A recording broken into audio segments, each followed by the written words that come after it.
Protect money from losses and still capture upside gains. In this episode, I'm going to answer and address the question, how can insurance companies afford to pay you 8 to 10% without putting your principal at risk? Get ready. There's a lot of insurance agents that do not understand this.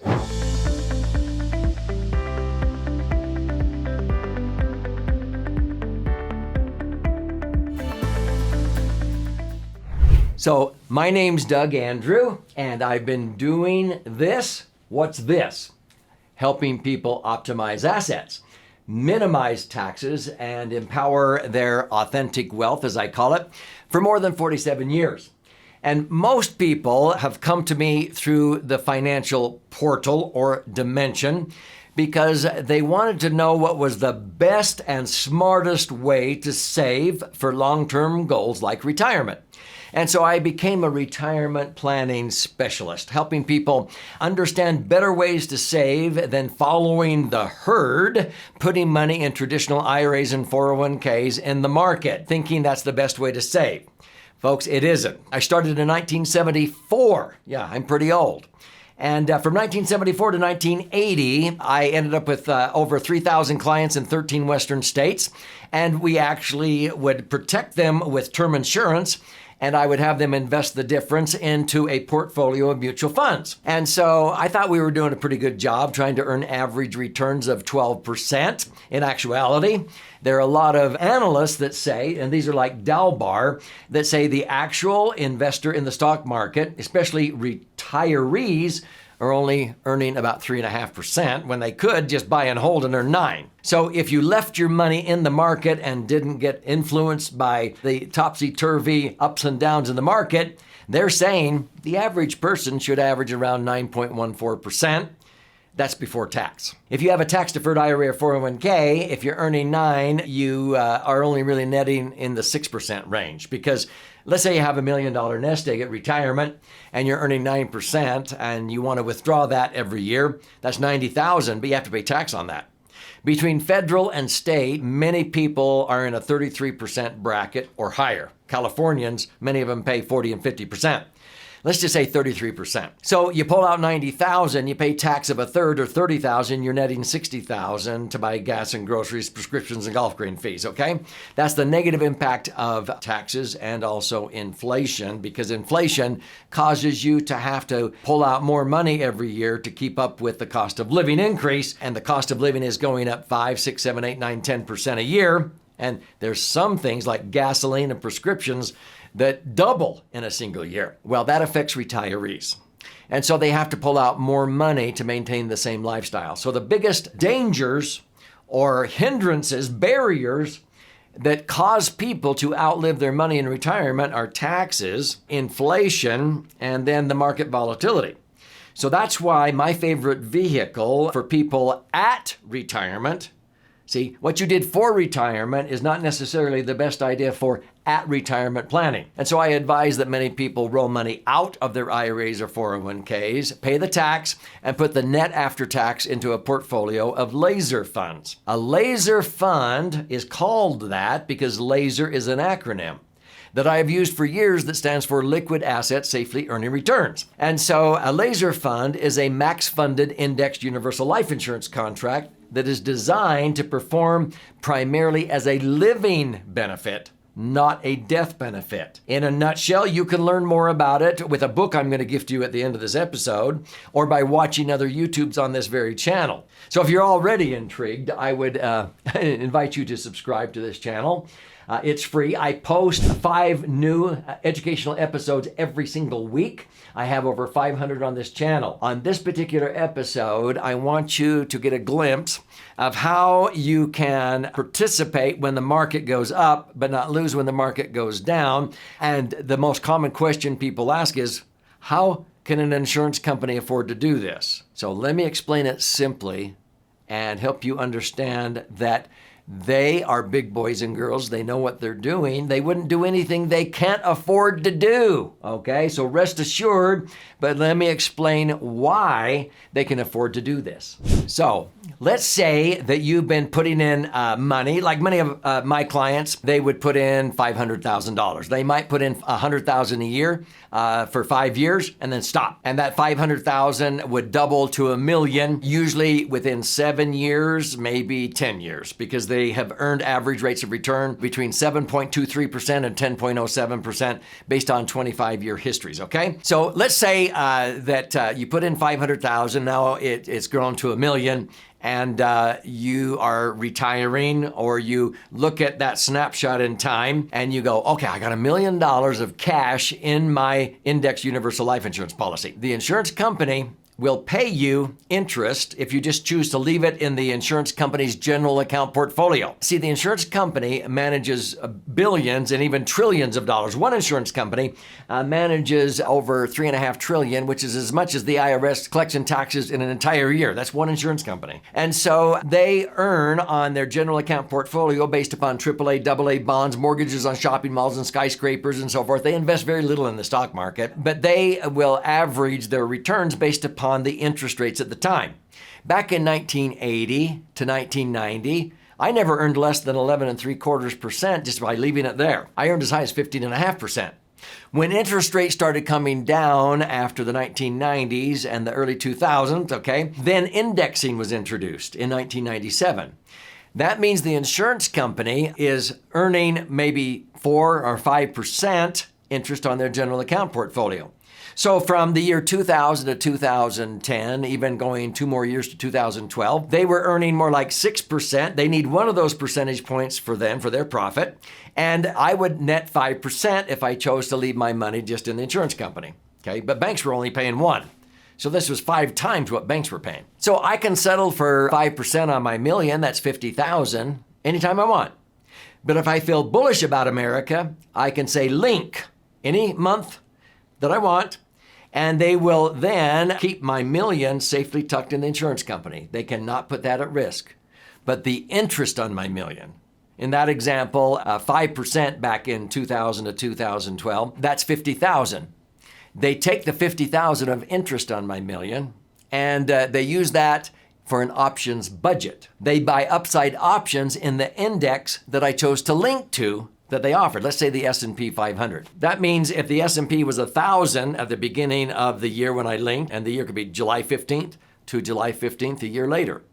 If the S&P went up to 1,100, that's a 10% increase. Those 50,000 of options give the insurance company the wherewithal to pay me 100,000 or 10% on my million, because that's what options do. But what if I guessed wrong and the market tanked and dropped 40% like happened in 2008? None of our clients lost a dime in 2008. Most Americans who had their money in the market lost 40%. Their $1 million went down to 600,000. Not our clients. And the first 90 days of 2009, our clients locked in gains of 16%, tax-free, after not losing a penny in 2008. Most Americans had to wait 4 years until 2012 to make back the 400 grand they lost. Because if you lose 40%, you have to realize a 67% gain. If your million loses 40% down to 600,000, 600,000 has to have a 67% increase to make up for a 40% loss. So see, if the market goes down, you don't make anything, but you don't lose, you earn zero. Zero is your hero because you didn't lose. So indexing allows you to participate when the market goes up, and the insurance company, they can afford it because the options give them the wherewithal to pay you whatever the index you chose did. And you can diversify. I have other episodes on how you diversify between all of these, but this is where people earn average returns of 7, 9, 10, 11, 12% by diversifying in superior vehicles. But when people say, how can the insurance company afford to pay you 8, 9, 10% when their general account portfolio is only earning them 5 or 6%? It's because you have given them the authority to not have to give you the 5 or 6% in a given year. They take that interest and they buy upside options, and they're off the hook if the market drops because the options expire worthless. But you didn't lose your principal. This is really quite simple, But I teach this to financial advisors, and they get this deer in the headlight look like, how come nobody ever taught me about this? Well, in my books, I talk about why. Most broker-dealers make money off of churning your money in the market. And so they don't want their advisors to know about this. Because in the long run, this is the cheapest way to go. It's the least expensive way as far as fees are concerned to accumulate $1 million, $2 million, $4 million, $8 million. The fees on a universal life from $500,000 growing to $8 million are generally under $50,000. Under asset managers charging you 1% a year on that account, the fees are just under $1 million. It's highly expensive. And yet they act like universal life is costly. No, it's probably the least expensive vehicle you could ever choose for a long-term investment. So let me connect the dots. If you choose to link to an index, the insurance company, let's say you have $1 million, if the general account portfolio rate is 4%, they're basically saying, okay, we're going to keep 960,000 of your million here because that's going to grow back to $1 million very predictably by the end of the year. So you'll still have your $1 million at the end of the year, even if the market loses. But they take the other 40,000 and they put it in an options budget.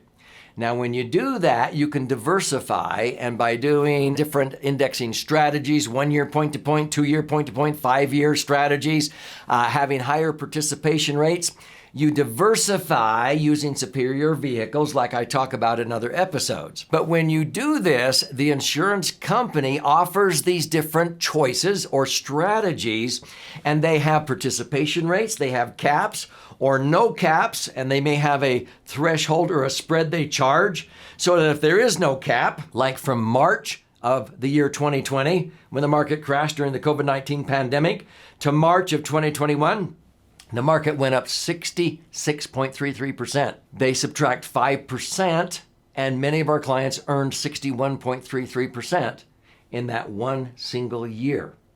That's because the insurance company can afford to do that, because the money that they used in the options budget gave them the wherewithal to credit you 61.33%.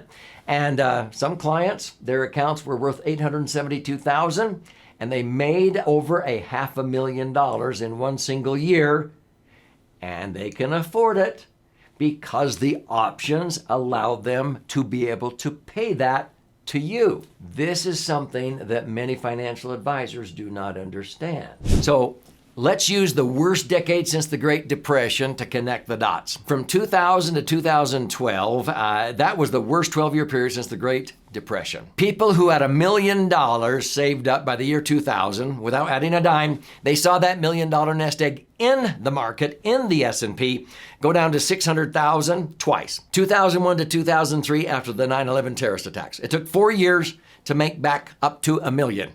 To come back to break even, they had to put off retirement 7 years. They felt like they had lost their future. And then what happened in 2008? One single year during the mortgage meltdown, it dropped 40% again. Their million went down to 600,000 again. It took 4 more years until 2012 just to get back to $1 million. They lost a decade. Using indexing, many of our clients, their million didn't lose during the downturns. It may not have made very much, but they didn't lose. And that million doubled and even tripled. It grew to $2.5–3 million during the same 12-year period. So what does that mean? The average return is more like 8–10%, sometimes higher, meaning that in retirement, every $1 million can generate $80,000 to $100,000 a year of income, whereas most Americans who have their money in the market, in IRAs or 401ks, the advisors are told to only give you 4% a year. Otherwise, you have to sign a waiver that you will not sue them for outliving your money. Because the average return of retirees is 3.5%, because people panic and they sell low and wait around and then buy high. And that's sad because they let emotions get involved. Take the emotion out of the equation and use indexing. That's why I suggest you explore a laser fund. So you can learn more in this book. This is my 11th book. I've written 12. This is flying off of our warehouse shelves, and you don't have to pay $20 on Amazon. If you do, thank you, but I'll gift you a copy. You go to laserfund.com, click on the link below. You contribute a nominal amount towards the shipping and handling, and I'll cover the rest of that cost, and I'll pay for the book.